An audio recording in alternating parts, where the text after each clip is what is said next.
तो हेलो दोस्तों, कैसे हैं आप लोग? सभी मस्त होंगे, व्यस्त होंगे और पढ़ाई अच्छी चल रही कि नहीं चल रही बताएं मुझे।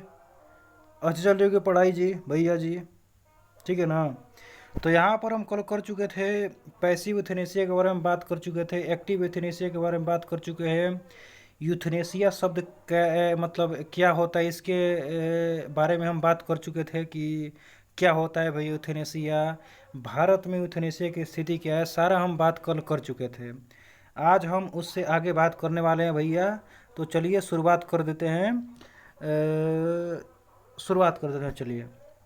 तो यहाँ पर मेनका गांधी केस 1978 में सुप्रीम कोर्ट ने यह निर्धारित किया कि आर्टिकल 21 के संदर्भ में विधि की उचित प्रक्रिया यहाँ पर आपको एक दो कॉन्सेप्ट यहाँ पर समझाने वाला हूँ। एक विधि की उचित प्रक्रिया का मतलब क्या होता है और एक होता है विधि के द्वारा स्थापित प्रक्रिया। यहाँ पर इस दोनों को मतलब समझ जाओगे ना, तो मतलब समझ जाओगे पूरी तरीके से। अमेरिकन सिस्टम को समझ जाओगे आप, भारतीय सिस्टम को समझ जाओगे। इसे मिस नहीं करना है, नहीं करना है, नहीं करना है। तो यहाँ पर समझिए कि विधि के द्वारा स्थापित प्रक्रिया का मतलब क्या होता है और यहाँ पर विधि के द्वारा स्थापित प्रक्रिया का मतलब क्या होता है। एक होता है उचित प्रक्रिया, एक होता है विधि के द्वारा स्थापित प्रक्रिया। तो एक होता है, मान कर चलिए कि जब भी आप मान लीजिए कि मेरा फैसला लिया जाना है, मैंने कुछ मैंने कुछ ऐसे कांड कर दिए हैं जो मैं सुप्रीम कोर्ट में मैं गया हूँ, मेरा केस चल रहा है सुप्रीम कोर्ट में। तो जज जो है ना, एक जज है, अगर मैं भारत में हूँ तो क्या होगा कि जज देखेगा कि मैं संविधान के दायरे में हूँ ना। संविधान के दायरे में जो यहाँ पर विधि ने जो स्थापित करी है प्रक्रिया, यानी कि जो रूल कह रहा है, जो नियम कानून कह रहा है, जो भी मेरे कानून है, जो भी संविधान कह रहा है, संविधान ऊपर है सबसे और संविधान के हम नीचे हैं और संविधान के नीचे हैं। तो संविधान जो भी कह रहा है उसके अनुसार मैं यहाँ पर मतलब बात करूँगा। तो विधि के द्वारा स्थापित प्रक्रिया का मतलब क्या हुआ कि यहाँ पर मैं अपने से निर्णय नहीं लूँगा, बल्कि विधि ने जो स्थापित कर दी है, रूल ने जो स्थापित कर दी है, कॉन्स्टिट्यूशन ने जो स्थापित कर दी है, उसके आधार पर मैं यहाँ पर निर्णय सुनाऊंगा। इसको जो भी मैं सुनाने वाला हूँ उसको मैं निर्णय सुनाऊंगा।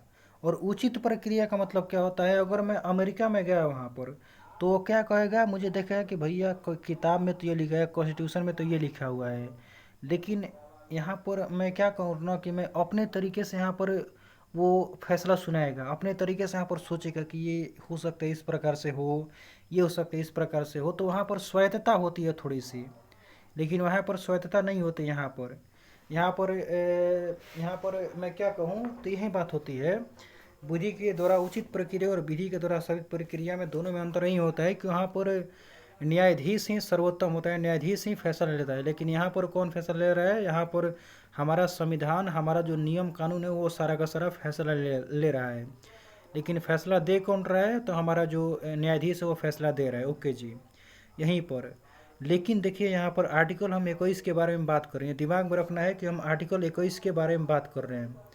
आर्टिकल 21 में क्या है ना भैया, कि यहाँ पर कहा गया है संशोधन करके कि आर्टिकल 21 में अगर बात आती है, अगर आर्टिकल 21 से संबंधित अगर कोई भी बात आता है, कोई भी केस आता है किसी जज के पास, किसी जस्टिस के पास, तो क्या करोगे आप, यहाँ पर आप विधि की उचित प्रक्रिया को लागू करोगे। यानी कि अगर कुछ लिखा गया है, यहाँ पर कोई और चीज़ लिखा गया है किताब में, संविधान कुछ और कह रहा हो सकता है, लेकिन नहीं, मैं अपने अनुसार व्याख्या कर सकता हूँ, मैं अपने अनुसार सोच समझ सकता हूँ। यहाँ पर मेरी थोड़ी सी, यहाँ पर मैं अगर न्यायाधीश के रूप में हूँ तो मैं थोड़ी, मेरी स्वायत्तता है, मैं थोड़ा सा नेचुरल जस्टिस की ओर, या फिर मैं जो सोचता समझता हूँ, मैं अपने व्यवहारिक ज्ञान का प्रयोग करते हुए मैं यहाँ पर बंद का निर्णय नहीं लूँगा। यहाँ पर मैं स्वायत्तता के साथ यहाँ पर उचित प्रक्रिया जो भी हो सकती है, उचित प्रक्रिया उसके लिए, उस उचित को ध्यान में रखकर यहाँ पर मैं क्या करूँगा, यहाँ पर उचित को ध्यान में रखकर यहाँ पर मैं निर्णय लूँगा। तो यहाँ पर इस प्रकार से होता है विधिक उचित प्रक्रिया और विधि के द्वारा सभी प्रक्रिया में अंतर। ये संविधान में बहुत बार आने वाला है, आगे भी आने वाला है, मैं आपको आगे भी बताऊंगा। यहाँ पर आप समझ ही चुके हैं कि विधि के द्वारा उचित प्रक्रिया का मतलब क्या होता है और विधि के द्वारा स्थापित प्रक्रिया का मतलब क्या होता है, और कहाँ पर लागू होता है और कहाँ पर लागू नहीं होना चाहिए। देखिए, अब यहाँ पर समझ में आने के बाद क्या होता है ना कि कहाँ पर ये लागू होना चाहिए, किन किन मुद्दों में लागू नहीं होना चाहिए, सारा का सारा मामला आ जाता है यहाँ पर। तो ये चलिए हो गया यहाँ पर। और जब भी आर्टिकल 21 के बारे में बात आएगी तो यहाँ पर विधि की उचित प्रक्रिया लागू है, क्योंकि यहाँ पर ये जीवन से हमारे संबंधित पहलुओं को शामिल करता है ना। तो यहाँ पर उचित प्रक्रिया को ही लागू करना यहाँ पर सबसे महत्वपूर्ण चीज़ है। ओके जी, तो यहाँ पर हो गया है। और आर्टिकल आर्टिकल 21 ये हमने देखा कि यहाँ पर शिक्षा का अधिकार यहाँ पर है, और 86 संविधान संशोधन 2002 के द्वारा यहाँ पर जोड़ा गया था इसे। और इसके बारे में तो समझते हैं आगे। यहाँ पर देखा आर्टिकल 21, यहाँ पर 6 से 14 वर्ष के बच्चों को था यहाँ पर अनिवार्य और निःशुल्क शिक्षा देने के बारे में बात करी गई थी। और संसद ने शिक्षा का अधिकार अधिनियम 2000 पारित किया, जिसके तहत 6 से 14 वर्ष की आयु के बच्चों को अनिवार्य और निःशुल्क शिक्षा देने के लिए विस्तार पूर्वक प्रदान किया गया। ओके जी, अब यहाँ पर देखिए एक बड़ा मज़ेदार है, मनमानी गिरफ्तारी और निवारक नज़रबंदी में संरक्षण। ये बड़ा मज़ेदार है यहाँ पर, ये बड़ा मज़ेदार है भाई। मनमानी गिरफ्तारी और निवारक नज़रबंदी में संरक्षण किस प्रकार संविधान देता है। आर्टिकल 22 अगर आप समझते हो ना, तो अगर आपको कोई गिरफ्तारी करता है, मनमानी गिरफ्तारी, लोग डर जाते हैं यहाँ पर।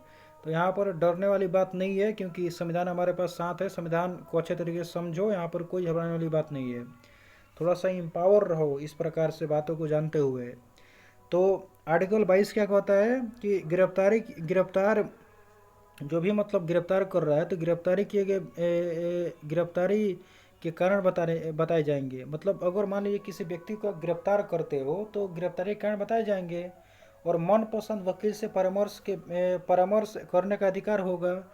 और ऐसे व्यक्ति को 24 घंटे के भीतर, ये बड़ा 24 घंटे, ये टेस्ट सीरीज वाले बहुत मतलब परेशान करते हैं। 24 घंटे, 48 घंटे इस प्रकार से दे सकते हैं। क्वेश्चन ही बहुत सारे पूछते हैं कि मतलब 24 घंटा है कि 48 घंटा, इस प्रकार से पूछ लेते हैं यहाँ पर। तो यहाँ पर 24 घंटा दिमाग में रखना है कि 24 घंटे के भीतर मजिस्ट्रेट के मतलब निकटतम मजिस्ट्रेट क्या मैं बोल रहा हूँ यार, निकटतम मजिस्ट्रेट के सामने प्रस्तुत किया जाएगा। और इसमें यात्रा और अवकाश आदि का समय शामिल नहीं होगा, दिमाग में रखना है। लेकिन ये अधिकार 2 प्रकार के व्यक्तियों को प्राप्त नहीं होंगे। जैसे कि अब किस मनहूस को प्राप्त नहीं होंगे, यहाँ पर देख लेते हैं कि एक अधिकार मिला भी और अधिकार डुबा दिया यार। कौन मनहूस है, तो एक है शत्रु अंतर्देशीय और एक है आपका निवारक निरोध। यानी कि जो एक एनिमी एलियन है उसको ये अधिकार नहीं मिलेगा। शत्रु अंतर्देशीय के बारे में समझेंगे। शत्रु अंतर्देशीय जिसके साथ हमारा अभी युद्ध चल रहा है। और निवारक निरोध का मतलब है प्रिवेंटिव डिटेंशन के तहत गिरफ्तार व्यक्ति है, उसको ये नहीं मिलेगा सुविधा। यहाँ पर वो परामर्श, मनपसंद वकील से परामर्श नहीं करेगा, क्योंकि निवारक नज़रबंदी में है। तो ये सारा का सारा फैसिलिटी उनके लिए है जो सामान्य लोग हैं। ये दो मनहूस यहाँ पर दिखाई दे रहे हैं, शत्रु अंतर्देशीय और निवारक निरोध।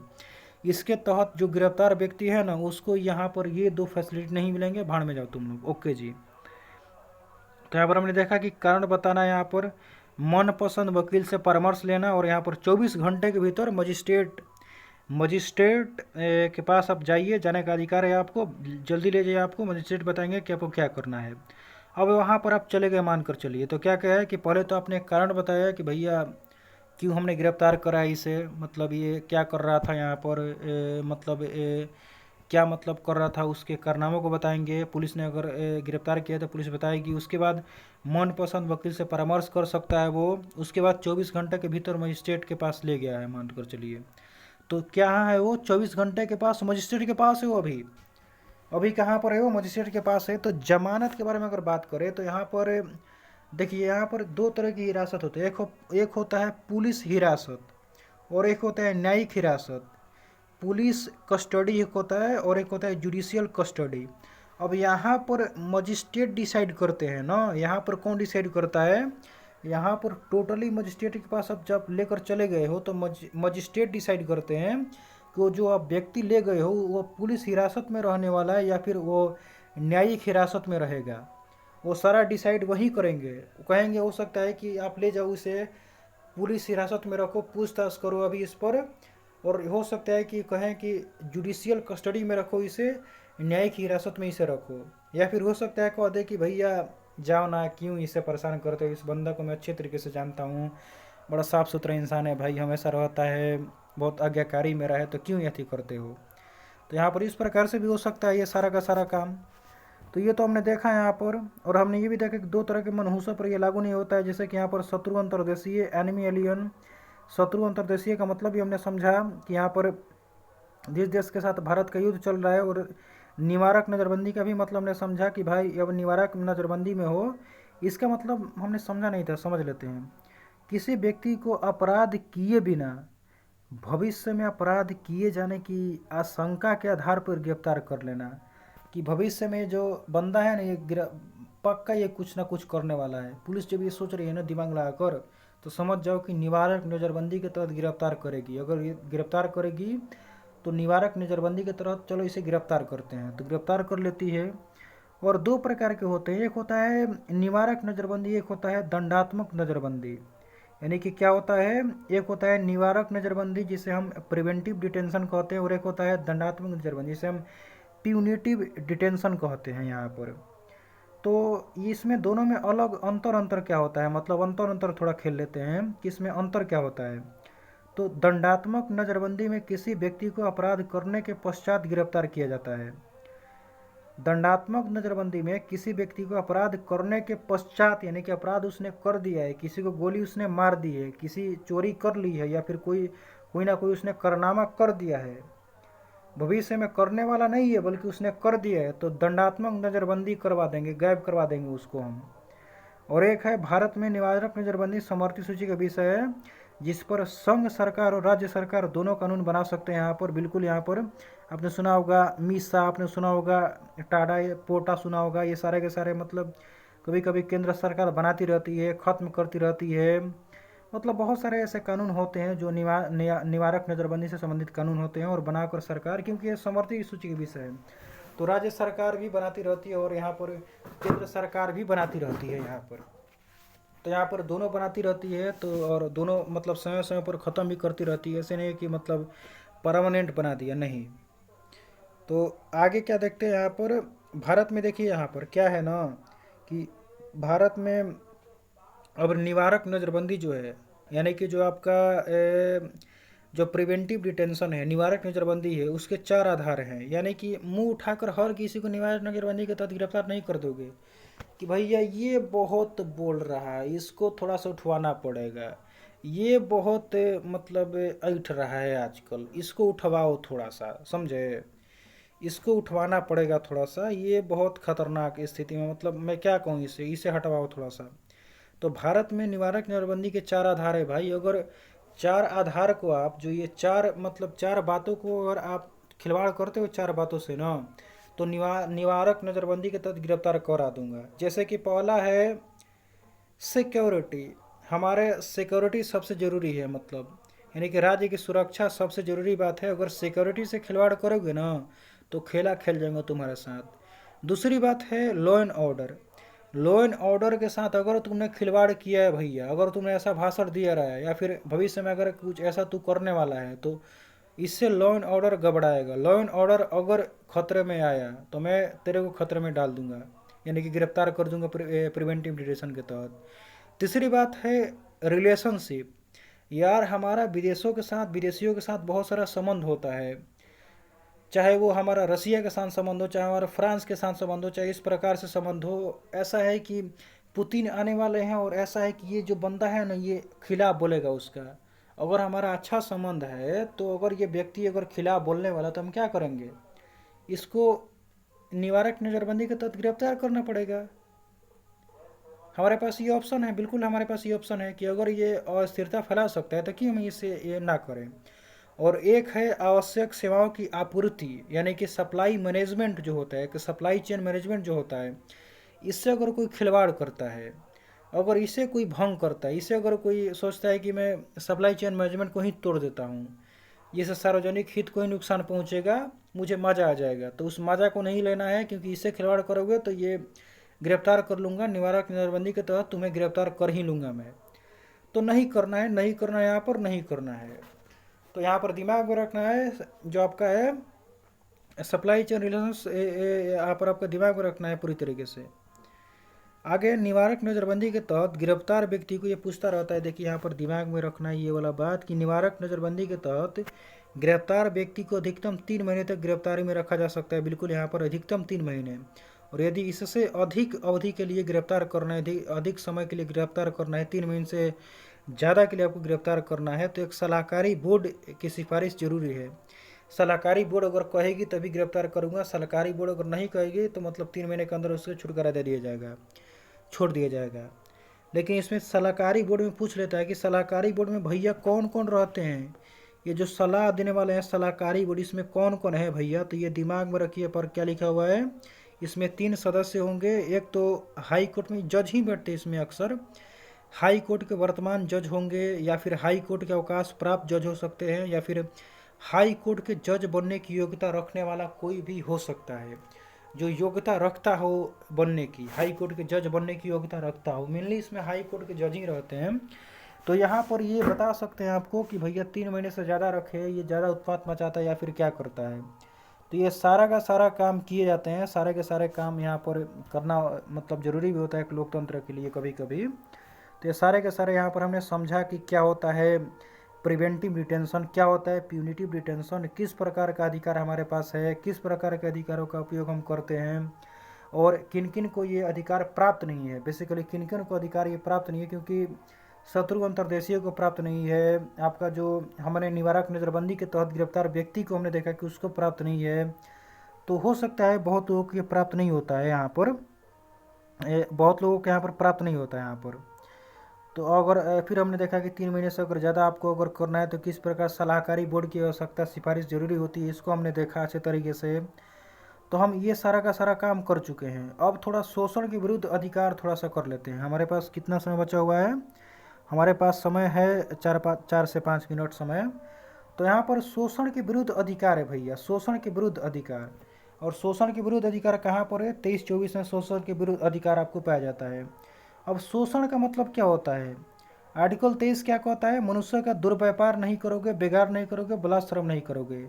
यानी कि दुर्व्यापार, बेगार और बलात्श्रम, दुर्व्यापार, बेगार, बलात्श्रम, दुर्व्यापार, बेगार, बलात्श्रम, ये दिमाग में रखना है कि अगर ये शोषण कोई कर रहा है तो इससे रक्षा करता है हमारा ये आर्टिकल 23। और अपवाद क्या है, जनहित में कर सकते हो, अपवाद तो होगा ही होगा, सार्वजनिक हित में कर सकते हो बिल्कुल। यहाँ पर शोषण अगर जरूरी है बेगारी करवाना किसी से तो करवा सकते हो, कोई दिक्कत नहीं, लेकिन हाँ सार्वजनिक हित में होना चाहिए। तो बेगार का मतलब क्या होता है थोड़ा समझ लेते हैं। बेगार का मतलब होता है पर्याप्त मजदूरी दिए बिना किसी व्यक्ति को आप कार्य करवा रहे हो, बाध्य कर रहे हो कि भाई कार्य कर, मैं तुझे पर्याप्त मजदूरी नहीं दूंगा। बलात्श्रम का मतलब क्या होता है, इच्छा ना होने पर, यार नहीं है मेरी इच्छा फिर भी मुझे से काम करवाया जा रहा है, बताओ यहाँ पर। तो इस प्रकार से होता है। ये तो आर्टिकल 23 था। आर्टिकल 24 क्या कहता है, 14 वर्ष तक की आयु के बच्चों को कारखाना, खान, खतरनाक रोजगार इसमें संलग्न नहीं करवाओगे, इसमें मतलब तुम इन्हें नहीं लाओगे, ये बाल श्रम में आता है, इससे तुम नहीं करवाओगे। और मतलब विद्वानों का काम है कमी निकालना है, तो इसमें कम निकालते हैं कि भैया 14 वर्ष ही क्यों रखा, अगर इस प्रकार से काम रखना है, क्योंकि 14 वर्ष तक आपने कह दिया तो 14 वर्ष, 13 वर्ष 6 महीना, 13 वर्ष 5 महीना, ये बहुत कम समय है भाई। खतरनाक रोजगार में मतलब तब तो 14 वर्ष का नहीं है, लेकिन 14 वर्ष 1 महीना का है, तो यहाँ पर खतरनाक रोजगार कारखाना में काम करवाओ। 14 वर्ष 2 महीने का तो कारखाना में काम करवाओ, ये क्या है। जो 14 वर्ष से 18 वर्ष बनाओ ना, क्या दिक्कत है। और 3 ही काम इसमें क्यों रखा, कारखाना, खान, खतरनाक रोजगार, ये 3 ही काम आपने क्यों रखा। थोड़ा कैटेगरी बढ़ाओ भाई, थोड़ा कामों को भी बांटो, क्योंकि इतने प्रकार के काम नहीं होते हैं, बहुत बहुत हजारों प्रकार के काम होते हैं जहाँ पर छोटे छोटे बच्चों को इन्वॉल्व करा दिया जाता है यहाँ पर। तो उस तरह के कार्यों को भी डिफाइन करो, और डिफाइन नहीं कर सकते हो तो हमसे पूछ लो, हम लोग विद्वान हैं भाई, हम लोग अच्छे तरीके से काम करते हैं, तो क्या तुम ऐसी करोगे। तो ये होता है। तो फिर अब फिर संसद आएगी भैया, संसद का खेल यहाँ पर पलटना जरूरी है। तो संसद आती है, अब संसद खेल खेलेगी कि भैया मैं संसद हूँ। तो यहाँ पर भारत की संसद बाल श्रम नियंत्रण और निवारण अधिनियम 1986 शायद 1986 बनाती है। और प्रमुख इसमें प्रावधान क्या करती है कि बाल श्रम को दंडनीय अपराध बनाया गया, और 18 वर्ष की कम आयु के बच्चों को कारखाना, खाना या फिर कोई भी खतरनाक रोजगार हो सकता है, इस तरह के काम में मतलब इन्वॉल्व नहीं कराया जाएगा, नहीं लगाया जाएगा उनको, ये बाल श्रम माना जाएगा। और बाल श्रम दंडनीय अपराध होगा, ये हमारा कानून कहता है। कौन सा कानून कहता है, तो बाल श्रम नियंत्रण और निवारण अधिनियम 1988 कहता है, बिल्कुल यहाँ पर। तो 14 वर्ष तक की आयु के बच्चों के किसी प्रकार के बाल श्रम में नहीं लगाए जाएंगे, किसी प्रकार के बाल श्रम में नहीं लगाएंगे।